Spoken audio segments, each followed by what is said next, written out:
Magandang umaga po sa bawat isa sa inyo. Welcome back to our 365 Daily Devotions. Bago po ako magsimula, gusto ko lang batiin sila Sir Narciso, Ma'am Violi, Nea, Vel, Nico, and Unel. Hello po sa inyo at salamat sa Panginoon sa inyong pagsubaybay po dito sa ating channel. Now, yung series po natin this week ay may kinalaman po sa Heart of Worship, yung pagsamba po sa Diyos. Yung pagsamba po natin sa Diyos, hindi po ito tuwing araw lang ng linggo kapag tayo kumakanta. Minsan kasi yun ang idea natin ng worship eh. Pag sinabi natin worship service, yun lang talaga yung Sunday 8 a.m. to 10 a.m. or kung anumang oras yung service. Ang tawag natin dun, worship service, as if yun lang talaga yung worship. Now, sa Diyos po, yung worship is what we do every day from Sunday to Saturday. So, every day is worship. Supposed to be like that. It's supposed to be like that. At bilang mga Kristiyano, tayo po, ang buhay po natin ay isa ng pagsamba. So ito po yung tatalakayin natin this week. I hope lumago po tayo patungkol po sa topic na to, Heart of Worship. Now yung tatalakayin po natin ngayong umaga ay patungkol po sa Samaritan woman. Ito po yung matatagpuan sa John chapter 4 verse 21 to 24. Now, sa panahon po ni Jesus Christ, normally, yung mga Hudyo hindi nakikisalamuha sa mga Samaritano. Ano po yung mga Samaritans? Sila po yung mga Hudyo rin. Hudyo rin naman sila, pero nga lang, nagkaroon sila ng, kumbaga, ibang dugo, ibang lahi yung nananalaytay sa kanila. So, sabihin na natin half Jew, half Gentile. So, ganun po yung mga Samaritano. And ayaw ng mga Hudyo noon. Gusto ng mga Hudyo pure. So, iniiwasan ng mga Hudyo yung mga Samaritano and they also have rivalry. Parang, yung mga Samaritano kasi meron silang bundok na kung saan sila sumasamba at sinasabi ng mga Samaritano, dito talaga dapat sumamba sa Mount Gerizim. Tapos yung mga Hudyo naman, sinasabi nila, dapat sumamba tayo sa Jerusalem, sa temple. Now, si Jesus Christ po, nung papunta po siya sa Galilee, talagang intentionally dumaan siya sa lugar ng mga Samaritano. At dito sa isang balon, papakita ko po sa inyo yung balon. Ito po yung balon. Pag pumunta ka ngayon sa balon na yan, ito yung makikita natin. Meron na siyang church, no? May nakatayo na ng church dito, Greek Orthodox Church.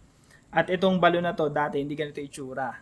Definitely, no? Siguro maano yan, madamo yung paligid, maraming mga puno. So, diyan nagtagpo si Jesus Christ tsaka yung isang Samaritan woman. Itong Samaritan woman, ano po ito meron ng 5 asawa. No? Tapos yung kasi nakasama niya, during that time, hindi niya talaga asawa. So, that was the case. That was the scenario. Now, dito po sa John chapter 4 verse 21 to 24, sabi po rito ni Jesus Christ, "Woman," Jesus replied, "believe me, a time is coming when you will worship the Father, neither on this mountain nor in Jerusalem. You Samaritans worship what you do not know. We worship what we do know, for salvation is from the Jews. Yet a time is coming, and has now come, when the true worshipers will worship the Father in the Spirit and in truth. For they are the kind of worshipers the Father seeks. God is Spirit, and His worshipers must worship in the Spirit and in truth." Sa Tagalog po, sinabi ni Jesus sa kanya, "Ginang, maniwala ka sa akin. Darating ang oras na sasambahin ninyo ang Ama, hindi sa bundok na ito, sa Mount Gerizim, ni sa Jerusalem. Hindi ninyo nakikilala ang sinasamba ninyo. Kilala namin ang aming sinasamba sapagkat ang kaligtasan ay sa mga Hudyo. Darating ang oras at ngayon na nga, na ang tunay na sumananamba ay sasamba sa Ama, sa Espiritu at sa katotohanan. Sapagkat hinahanap ng Ama ang mga gayong sumasamba sa Kanya. Ang Diyos ay Espiritu, sila na sumasamba sa Kanya ay dapat sumamba sa Espiritu at sa katotohanan." So, nakita niyo po rito yung sagot ng ating Panginoong Jesucristo dun sa babae, no? Kayo mga Samaritano, sumasamba kayo dito sa bundok na to, sa Mount Gerizim. Yung kami mga Hudyo, dun kami sa Jerusalem sa templo. Pero sabi ng Panginoong Jesucristo, darating ang oras at dumating na nga na ang tunay na mananamba ay sasamba sa Ama sa Espiritu at sa katotohanan. Hindi na kailangan dun sa mga location na yun sa Gerizim at sa Jerusalem. ang tunay na sasamba sa Panginoon, kahit saan na, at gagawin nila ito sa espiritu at sa katotohanan. Now, yung unang teaching po natin ngayong umaga, worship is boundless. Worship is boundless. Kaya po nung panahon ng Panginoong Jesucristo, yung kanyang mga alagad, nung sinugo niya yung mga alagad niya, nag-gather na po sila, hindi na sa templo. Yes, nangangaral sila sa templo, humahayo sila at kinukumbin sila na yung mga kapwa Hudyo nila na manampalataya sa Panginoong Jesucristo. Pero ang normally na pinagtitipunan nila, puro bahay-bahay na lang. Hindi po natin dapat lang yun. No? Actually, yun yung magandang pattern. Yan po yung ginagawa rin namin sa aming mga gatherings, sa aming mga church gatherings. Puro bahay-bahay. Bakit po? Because worship is boundless. Hindi mo na siya pwedeng ilocate lang sa isang lugar na dito lang kami sa asamba. Pwede na po tayong sumamba kahit saan. Kahit sa opisina, magsama-sama tayo ng ating mga ka-office mates. Punta tayo sa isang coffee shop. Mag-aral tayo ng Biblia, sumamba tayo sa Panginoon. Yun yung worship service, pwede yun. No? Boundless na, wala nang... Dati kasi, yung mga hintil, yung mga hindi Hudyo, dadayo pa ng bansang Israel para lang sumamba sa templo. Pero sabi ng Panginoong Jesucristo, darating ang oras na sasambahin ninyo ang Ama sa Espiritu at katotohanan. Hindi na kailangan ng mga location na ito kung saan iniisip ninyo na dapat sumamba. So, worship is boundless. And actually, mga kapatid, para po sa kalaman ng lahat, ang plano po ng Diyos ay yung buong mundo ay maging sanctuaryo. Kaya po sabi ng Panginoong Jesucristo, disciple the nations. Lahat ng mga bansa, disipuluhin nyo sila. Kasi gusto ng Panginoong Jesucristo na sambahin ang Diyos sa buong mundo at yung buong mundo mapuno ng mga taong sumasamba at dumadakila kay Yahweh. So, worship is boundless. Pangalawang katuruan po ngayong umaga, worship is a spiritual encounter. Ibig sabihin po ng pagsamba, hindi po ito yung kumanta ka lang, hindi ito yung may binasa ka lang, or nakinig ka lang ng sermon, na minsan nagiging meaningless na. Paulit-ulit na lang natin ginagawa.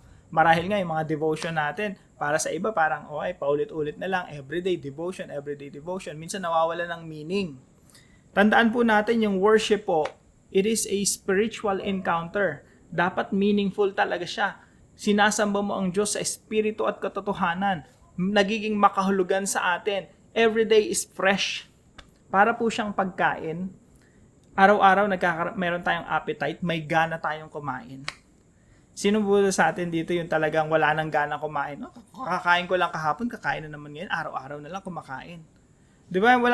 Usually, no? Siguro 99% of the time, sasabihin natin na everyday talaga kumakain tayo, that's normal, and we like food everyday. Sana po pagdating sa pagsamba, ganun din, no? Gusto natin yung pagsamba at hindi natin pinagsasawaan. Sino po ba sa atin nagsasawa na sa pagkain? Parang araw-araw na lang kumakain. Wala naman siguro nagsasabing ganun, no? How much more sa pagsamba sa Panginoon? Dapat lagi tayong merong appetite. Lagi tayong may gana sumamba sa Panginoon. Worship is a spiritual encounter. Talagang tumatagos dapat sa ating espiritu, sa ating mga puso, yung taos-puso nating pasasalamat, pagsamba at pagpupuri sa Diyos. Every day, every worship time is an encounter with God, spiritual encounter with God. Pangatlo po, worship involves mission. Makikita niyo po dito sa talata sa John chapter 4. Tingnan nga po natin, no? Alam niyo po, after ng encounter ni Jesus Christ tsaka nung Samaritan woman na yon, na nag-iigib dapat doon. Yung babae kasi pumunta rin para mag-igib eh. Si Jesus Christ humingi ng tubig sa kanya. Tapos nagtataka yung Samaritan woman, ba't humingi ka sa akin ng tubig? Di ba Hudyo ka? Hindi ka dapat nakakasalamuha sa akin? Tapos nagsimula na yung conversation nila. Nung naunawaan ng babae na, teka, mukhang ito na yung Messiah. Iniwan niya yung, yung tapayan niya, yung jar. Yung gagamitin niya sanang pang-igib. Sabi dito, then leaving her jar, the woman went back to the town and said to the people, come, see a man who told me everything I've ever did. Could this be the Messiah? They came out of the town and made their way toward him.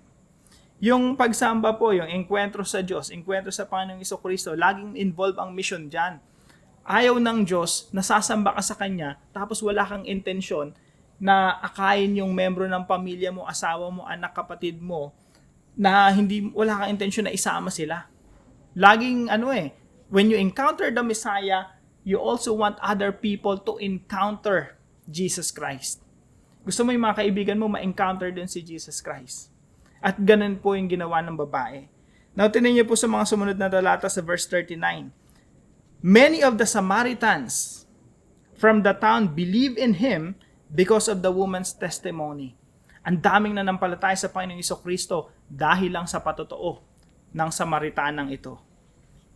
At sa verse 42 po, sabi rito, nung na-encounter rin nila si Jesus, they said to the woman, "We no longer believe just because of what you said. Now we have heard for ourselves, and we know that this man really is the Savior of the world." Nanampalataya yung mga Samaritans. Dahil dito sa isang babaeng Samaritana na ito, na binalita yung patungkol sa Panginoong Jesucristo. Yung encounter natin sa Diyos, laging nagdudulot yan ng misyon. Gusto natin yung ibang tao ma-encounter din si Jesus. Gusto natin yung ibang tao maging kapwa natin sumasamba sa ating Diyos. Kaya po sa mga application natin, 3 ipo yan. Number 1, exalt God wherever we are. Pag sinabi po natin exalt, tinataas natin yung Diyos. Sinasamba natin yung Diyos wherever we are. Kung nasasan ka ngayon, kapatid, nasan man lupalop ka ng mundo ngayon, you don't have to go to Israel in Jerusalem to worship God. You can worship God right now wherever you are. Sabi po ng Panginoong Jesucristo, darating yung oras, darating yung panahon na sasambahin natin ang Diyos sa espiritu at katotohanan.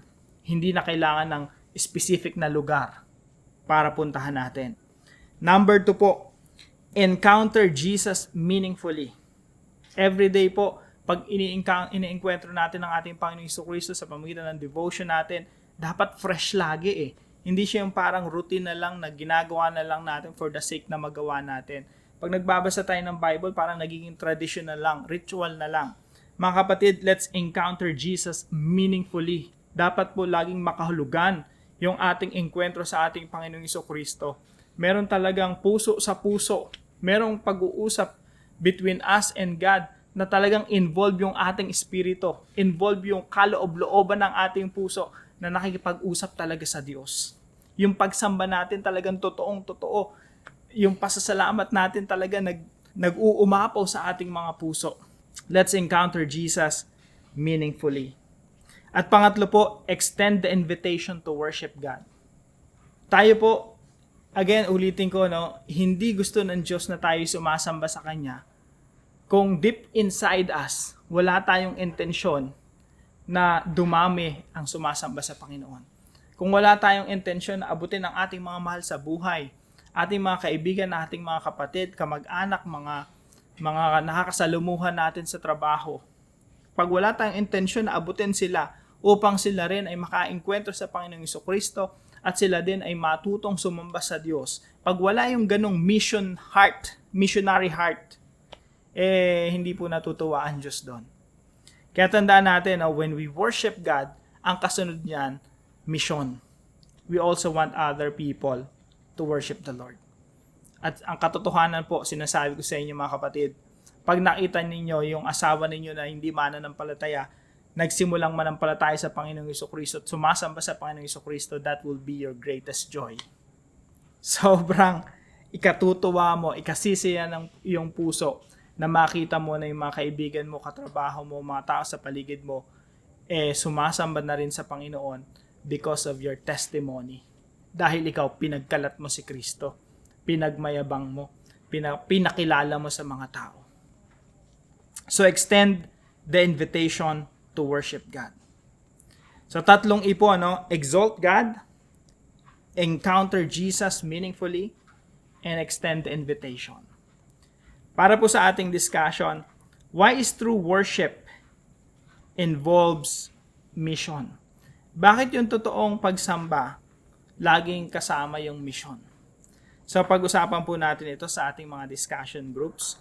At para naman po sa ating panalangin, Lord, I exalt you and honor you. Please encounter me today.